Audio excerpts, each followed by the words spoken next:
Salut tout le monde, j'espère que vous allez bien et bienvenue dans cette nouvelle vidéo. Donc aujourd'hui, on va parler de comment survivre à un drawdown en trading. Donc pour ceux qui ne le savent pas, un drawdown, c'est tout simplement un moment dans votre parcours en tant que trader où est-ce que vous allez avoir quelques pertes de suite et donc votre compte de trading va commencer à redescendre et qui va donc s'éloigner de son point haut. Puis honnêtement, c'est pas un hasard que j'enregistre cette vidéo-là aujourd'hui, tout simplement parce qu'actuellement, je suis donc dans un drawdown.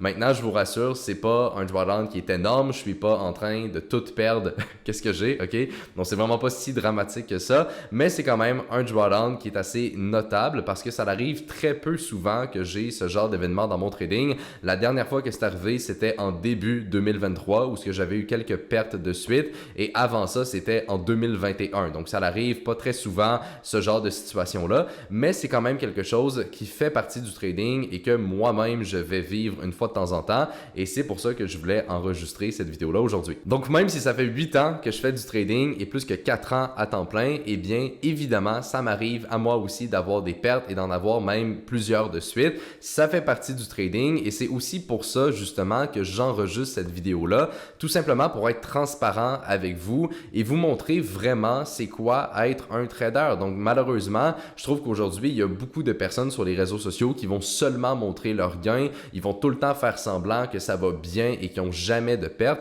mais évidemment, ce n'est jamais vrai, ok? Chaque trader a des pertes et c'est totalement normal. Et je pense que c'est la moindre des choses d'en parler et d'être honnête par rapport à ça pour justement donner une idée concrète de qu'est-ce que c'est faire du trading. Bon bref, tout ça pour dire que c'est une vidéo qui est super importante et qui me tient à cœur et je vais donc partager avec vous aujourd'hui qu'est-ce qu'il faut faire dans une telle situation pour s'en sortir et la psychologie que je vais adapter pour réussir à remonter la pente. Donc guys, avant qu'on commence, j'apprécierais beaucoup si vous pourriez mettre un like sur la vidéo. Je pense que mon niveau de transparence le mérite et assurez-vous également d'être abonné à la chaîne si ce n'est pas déjà fait. Donc quand on tombe dans un drawdown en trading, la première chose à faire, c'est de tout simplement déterminer la gravité de ce drawdown. La question à se poser, c'est vraiment de se dire, ok, est-ce que le drawdown, c'est quelque chose qui est normal et qui est attendu d'avoir dans mon système par rapport à mes données et par rapport à mes probabilités de gain, ou alors est-ce que c'est quelque chose qui est plus extrême et qui sort de la normalité. Donc par exemple, dans mon trading, j'ai 3 systèmes que j'utilise et si on fait une moyenne de performance de ces systèmes,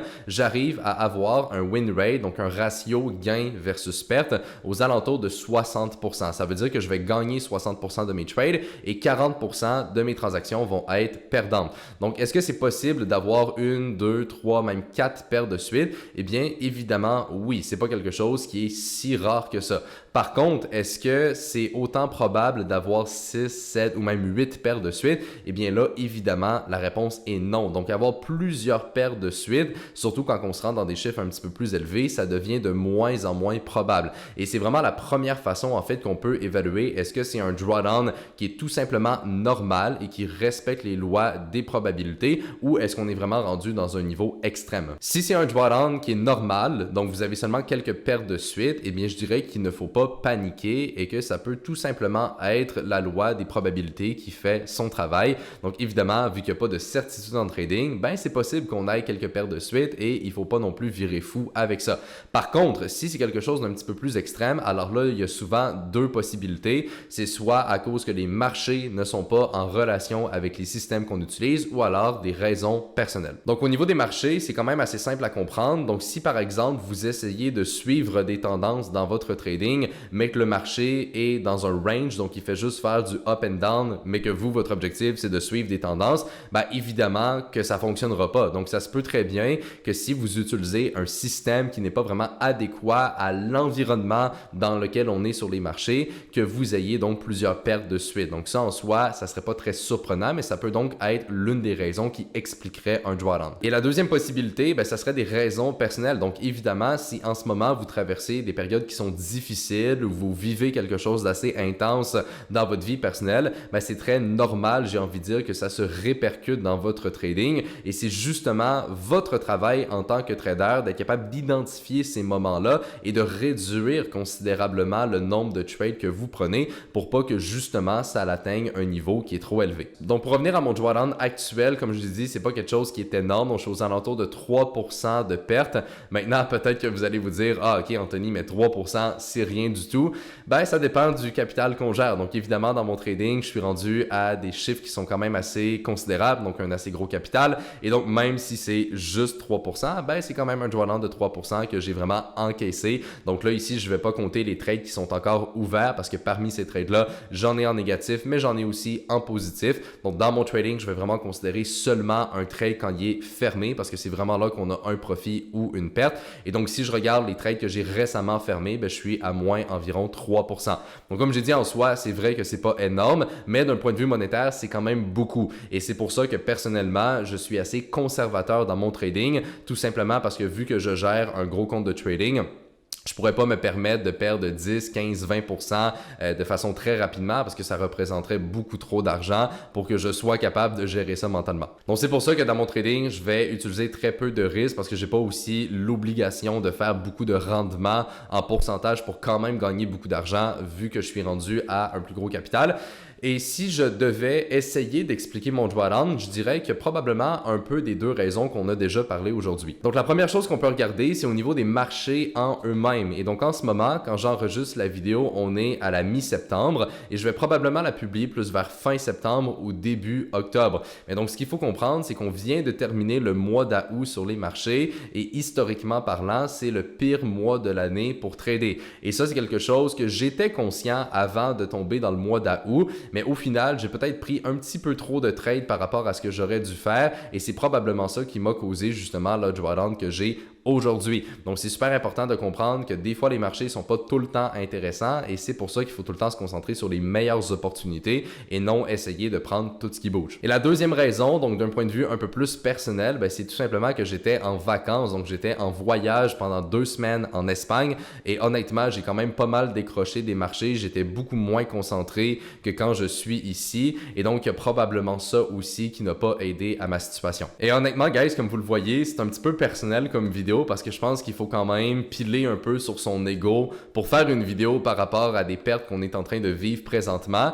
Et malheureusement, comme j'ai dit, il n'y a aucun trader ou presque qui va vraiment oser faire ce genre de contenu. Mais pour moi, c'est super important parce que j'ai jamais essayé de vendre du rêve. Mon objectif, c'est pas de faire croire que c'est facile puis que c'est tout le temps rose et qu'on gagne tout le temps. C'est beaucoup plus en fait de vous montrer la réalité de qu'est-ce que c'est. Le trading, c'est super intéressant, mais ça vient avec des moments qui sont moins glorieux. Ça fait partie du jeu et il faut tout simplement l'accepter. Donc bref, maintenant qu'on a déterminé la gravité de son drawdown et qu'on comprend en fait pourquoi on a eu un drawdown, la deuxième chose qu'on doit se concentrer dessus, c'est tout simplement de réduire son risque. Donc si on a plusieurs pertes de suite dans son trading et que ça commence à être un petit peu plus difficile à gérer, c'est super important de réduire son niveau de risque. Et vous pouvez vous mettre des niveaux de drawdown que vous êtes prêt à accepter. Par exemple, vous pourriez vous dire, OK, si j'ai un drawdown de 5%, je vais réduire mon risque de moitié. Puis évidemment, ça c'est juste un exemple, ça pourrait être un drawdown de 10%, 15%, 20%, bref, peu importe qu'est-ce que vous êtes à l'aise vous-même de tolérer dans votre trading.